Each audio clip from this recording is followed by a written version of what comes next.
Good morning students. ये हमारा retirement chapter चल रहा है। रिटायरमेंट मतलब अवकाश या निवृत्ति, मतलब कोई साझेदार बिजनेस छोड़कर जा रहा है तो उस सिचुएशन में हमें पूरे चैप्टर की थ्योरी क्या रहेगी, क्या क्या दशाएं होंगी, क्या अकाउंट्स होंगे, ये सारी बातें अपने को समझनी है। तो आशय वगैरह तो मैं आपको और दशाएं तो मैं आपको पिछले लेक्चर में समझा चुका हूँ। आज हमारा ये नेक्स्ट लेक्चर है 89 नंबर, और इस लेक्चर में मैं एक बहुत ही इंपॉर्टेंट थ्योरी आपको बता रहा हूँ जो मोस्ट ऑफ द टाइम इस चैप्टर से पूछी जाती है, और इसके और में 5 मार्क्स का प्रैक्टिकल का क्वेश्चन बनता है। तो आप इस थ्योरी को बहुत अच्छे से देख लें, क्योंकि बुक से जब आप पढ़ेंगे या परीक्षा बोर्ड से पढ़ेंगे तो ये थ्योरी बहुत ही डिफिकल्ट कर कर वहाँ पर एक्सप्लेन की जाती है, इसलिए आप यहाँ से इस थ्योरी को देख लें। बाकी प्रैक्टिकल तो आप एक्सपर्ट हैं, कर ही लेंगे, कोई दिक्कत नहीं। लेकिन अगर कभी कोई डिफिकल्ट प्रैक्टिकल आ जाता है जो नहीं बन रहा है एग्जाम में, तो थ्योरी हमारे पास ऑप्शन में होना जरूरी है। तो इस चैप्टर से दो ही थ्योरीज बनती हैं, एक वो जो मैंने आपको लास्ट लेक्चर में समझा दी जिसमें अवकाश का आशय और दशाएं पूछी गई थी, और दूसरी थ्योरी ये है जिसमें आपसे पूछा जा रहा है कि अगर कोई व्यक्ति फर्म से रिटायर हो रहा है, कोई साझेदार फर्म से रिटायर हो रहा है, तो उसको जो राशि भुगतान की जाएगी उसकी गणना कैसे की जाती है। ये क्वेश्चन है कि जो व्यक्ति फर्म से रिटायर हो रहा है, जो साझेदार फर्म से रिटायर हो रहा है, उसको दी जाने वाली राशि की गणना कैसे की जाएगी। तो शॉर्ट में मैं आपको बताऊं, आपने इतने चैप्टर्स पार्टनरशिप के सीख लिए हैं, आप बस अपने दिमाग में ये बात याद रखिए कि ऐसे कौन कौन से अमाउंट्स हैं जो हम कैपिटल अकाउंट के क्रेडिट में लिखते थे, और ऐसे कौन कौन से अमाउंट हैं जो हम कैपिटल अकाउंट में डेबिट में लिखते थे। बात समझ में आ गई? बहुत शॉर्ट में बता रहा हूँ आपको थ्योरी इजीली याद हो जाएगी अगर ये वाला कॉन्सेप्ट याद रखेंगे तो, कि हमें ये पता करना है, ये अपनी मेमोरी पर आपको स्ट्रेस डालना है कि यार वो कौन कौन सी बातें हैं जो हमने कैपिटल अकाउंट के क्रेडिट में लिखी किसी भी चैप्टर में, और वो कौन कौन सी बातें जो हमने कैपिटल अकाउंट के डेबिट में लिखी किसी भी चैप्टर में।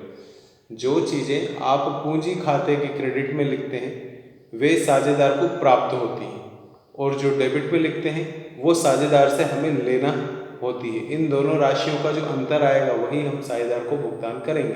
तो कुल मिलाकर हम पहले उन राशियों का देखेंगे, योग करेंगे जो हमें साझेदार को देना है, और दूसरा फिर हम उन राशियों का योग करेंगे जो हमें साझेदार से वापस लेना है। तो जो देना है उसमें से माइनस कर दो जो पैसा हमें उनसे लेना है, जो अंतर की राशि आएगी जिसको बैलेंस सीडी बोलते थे आप, वही रिटायर्ड पार्टनर को या निवृत्त साझेदार को, अवकाश ग्रहण करने वाले साझेदार को दी जाने वाली राशि होगी। तो यही कुछ मैंने आपको बोर्ड पर लिख कर दिया है। 5 मार्क्स का क्वेश्चन है, आप एज इट इज जैसे मैंने लिखा है इतना ही पुट कर आ जाइएगा, आपके मार्क्स कहीं नहीं जाएंगे। देखिए, अवकाश ग्रहण करने वाले साझेदार को देय राशि की गणना कैसे की जाती है। जो व्यक्ति जा रहा है उसको कैसे हम कितना अमाउंट पे करेंगे, उसमें क्या क्या चीजें दी जाएंगी वो देखना है।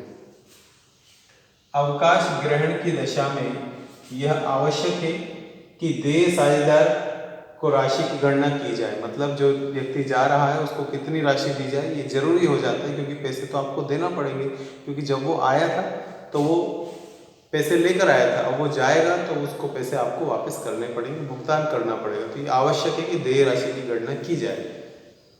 इस हेतु उन समस्त राशियों का योग किया जाता है, इस हेतु उन समस्त राशियों का योग किया जाता है जिन्हें पाने का अधिकार निवृत्त साझेदार को होता है। मतलब आपको उन सभी चीजों का योग करना है जो उसे पाने का अधिकार है। समझ गए बात को? और वो कौन सी चीजें हैं जो हम पूंजी खाते के क्रेडिट में लिखते हैं। जैसे पूंजी पर ब्याज, भाई पूंजी की राशि आप पूंजी खाते के क्रेडिट में लिखते थे बैलेंस बीडी करके। अविभाजित लाभों में से हिस्सा, मतलब प्रॉफिट में से उसको शेयर देना पड़ता था। संचय का भाग मतलब रिजर्व में से हिस्सा देते थे। पुनर्मूल्यांकन के लाभ का भाग, अगर रिवोल्यूशन अकाउंट बन रहा है तो उसमें अगर प्रॉफिट हो रहा है तो उसका हिस्सा भी हमें देना पड़ता था। चालू खाते का सिर्फ जमा शेष, नाम शेष नहीं। नाम शेष हानि ही, हम उससे वापस लेंगे, जमा शेष हम उसको देते थे।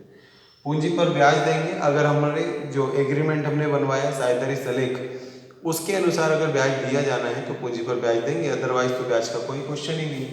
पारिश्रमिक मतलब साझेदार को कोई वेतन या कमीशन अगर हमें साझेदारी सलेख के हिसाब से देना है तो वो भी हमें उसको देना पड़ेगा। आदि, आदि का मतलब ये है कि लिस्ट कंप्लीट नहीं है, आप बहुत सारी चीजें इसमें आ सकती है, हमें उन सब के बारे में नहीं सोचना है। 5 मार्क्स की थ्योरी में इतना काफी रहेगा। तो ये वो सारी बातें हैं जो आप पूंजी खाते के क्रेडिट में लिखते थे। इन सभी राशियों का क्या कर लेंगे हम लोग? योग। ये एक स्टेप हो गई नंबर 1 पॉइंट। नंबर 2 ऐसे पॉइंट बनाकर ही लिखिएगा। उपरोक्त राशियों के योग में से उन राशियों को घटा दिया जाएगा जो साझेदार का दायित्व है। मतलब ऊपर जो आपने 5-7 बातें लिखी है उनके योग में से ये जो नीचे बातें बता रहा हूँ इनको घटा देंगे। ये वो सभी चीजें हैं जो साझेदार का दायित्व है। दायित्व मतलब जो साझेदार वापस करने के लिए जिम्मेदार है, जो साझेदार ने कभी ले लिया है उसको रिटर्न करना पड़ेगा। तो ऐसी कौन सी चीजें, वो सारी चीजें हैं जो पूंजी खाते के डेबिट में लिखते थे। जैसे आहरण पूंजी खाते के डेबिट में आता है। भाई आहरण का मतलब है कि तुमने बिजनेस से पैसे निकाले हैं तो अब वापस करना पड़ेगा आपको।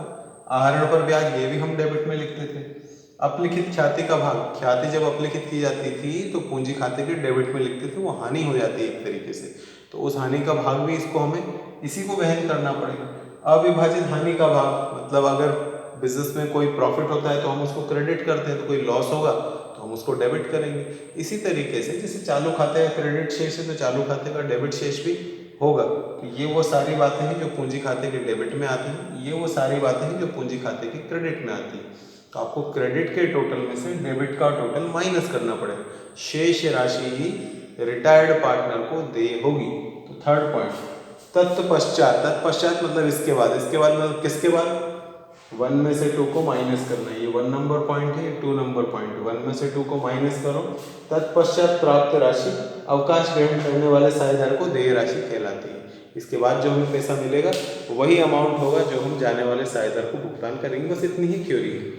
इसको अगर हम परीक्षा बोर्ड में पढ़ेंगे या किसी भी बुक में पढ़ेंगे, आपको मावत में या राठी में किसी भी जिस भी बुक को आप पढ़ना चाहते हैं उस सभी में इस थ्योरी को बहुत ज़्यादा अननेसेसरी लेंदी कर बताया गया है। तो वहाँ पर स्टूडेंट को लर्न करने में भी दिक्कत होगी, और लर्न करने में तो यहाँ भी दिक्कत होगी अगर आपने पिछले चैप्टर्स के कैपिटल अकाउंट के क्वेश्चंस नहीं समझे, थ्योरी को नहीं समझे हैं, तो दिक्कत तो हर जगह है। दिक्कत तभी नहीं है जब आप कंटिन्यूसली चल रहे हैं तो कोई प्रॉब्लम नहीं है, आपको चीज़ें समझ में भी आ जाएंगी, रिवाइज भी हो जाएंगी। तो चलिए लेक्चर यहीं ख़त्म करते हैं, अननेसेसरी ज़्यादा बोलने का कोई मतलब नहीं है। ये थ्योरी थी जो मैंने आपको एक्सप्लेन कर दी है। इसको बहुत अच्छे से याद कर लीजिएगा क्योंकि ये क्वेश्चन 99% एग्जाम में पूछा ही जाता है कि जो व्यक्ति जा रहा है उसको देय राशि की गणना कैसे की जाती है। तो क्रेडिट के टोटल में से डेबिट का टोटल माइनस करते हैं, जो बचता है वही देय राशि। इसके साथ लेक्चर में कंप्लीट करता हूँ। अब मैं आपसे नेक्स्ट लेक्चर में मिलूंगा। थ्योरेटिकल तो इस चैप्टर में रिटायरमेंट में इतना ही है, जितना 2 थ्योरीज बनती है वो मैंने आपको एक्सप्लेन कर दी। अब इसके बाद प्रैक्टिकल से रिलेटेड बातें होंगी तो वो हम नेक्स्ट लेक्चर में समझेंगे। तब तक के लिए प्रैक्टिस करते रहिए, थ्योरी अच्छे से लर्न कर लीजिए। सी यू, बाय बाय।